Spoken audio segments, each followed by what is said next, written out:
Can you guys see me over there? Cool? Can you see me?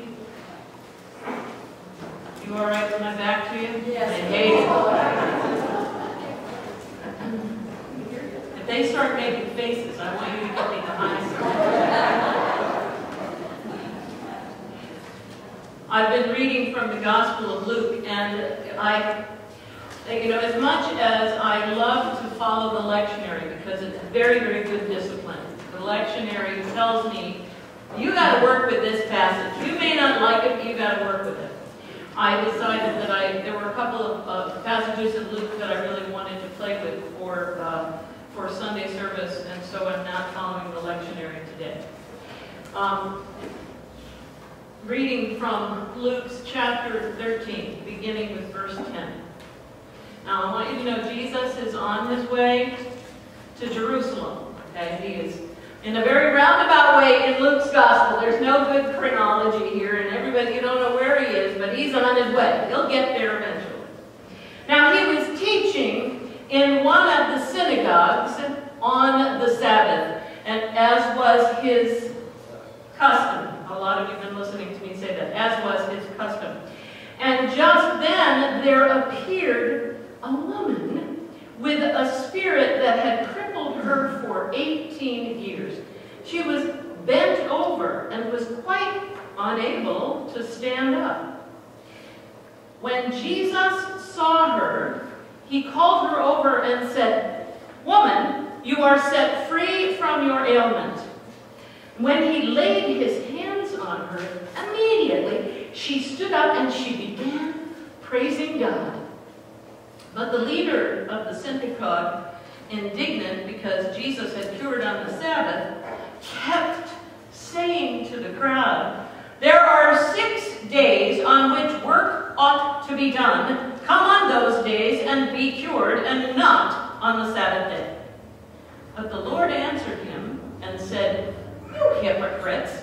Do you not each of you on the Sabbath untie his ox or his donkey from the manger and lead it away to give it water?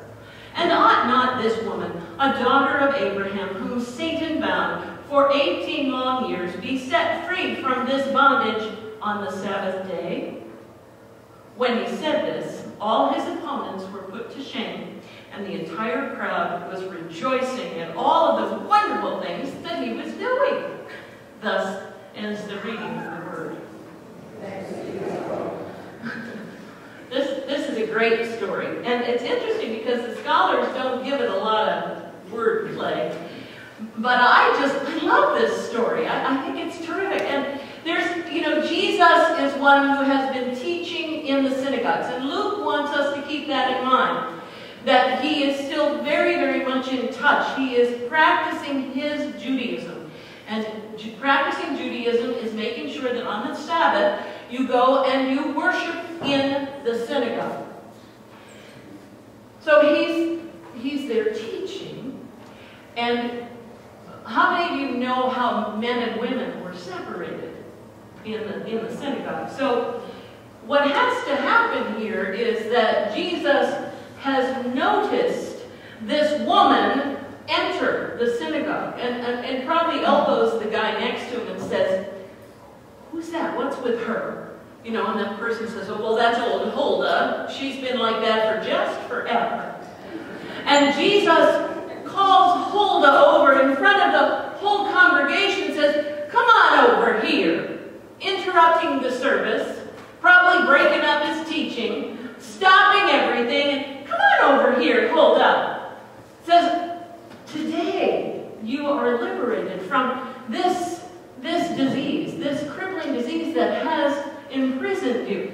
And here, let me touch you, and let me make your life better, start brand new." And her response to this, I want you to just picture Huldah praising God.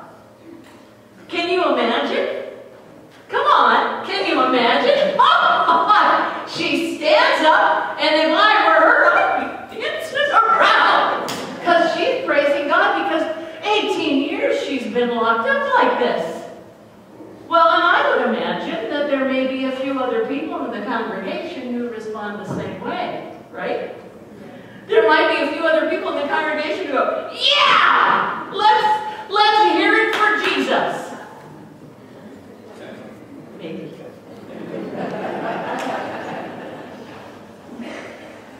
But the story tells us there are a lot of different people in the synagogue. And not just the people who are worshiping, but the synagogue leader is there. And the synagogue leader's response to this interruption, this just then occurrence, where Jesus interrupts everything that he's doing to cater to the needs of this woman. The synagogue leader is sitting there going, please, you know, I mean, there's a time and a place for everything, and this isn't it. Now, everybody wants to get up in that poor old synagogue leader's face. But we're not going to do that today. How many of you have taken the Myers-Briggs personality type indicator test? How many of you know what the heck I'm talking about?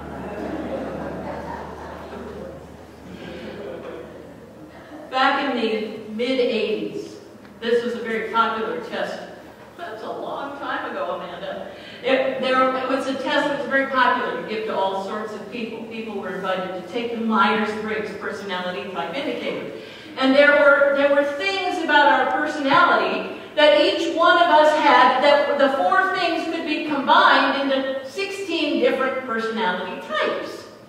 Now, there was the person who was the sensing person. And the sensing person is somebody who perceives the world. How we perceive the world has to do with clear, tangible data and information that fits in well with our direct here and now experience.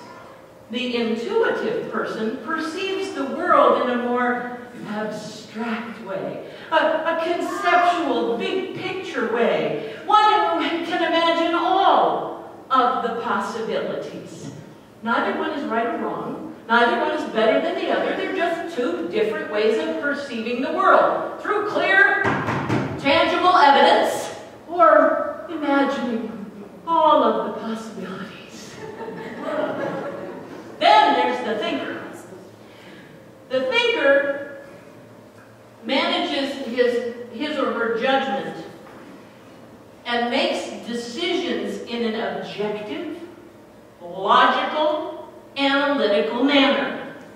That's the person. My grandfather was that guy. Okay, Amanda, you need to make a decision. Write all of the pros on this side of the paper and all of the cons on this side of the paper. And then what? Right. Logical, analytical manner.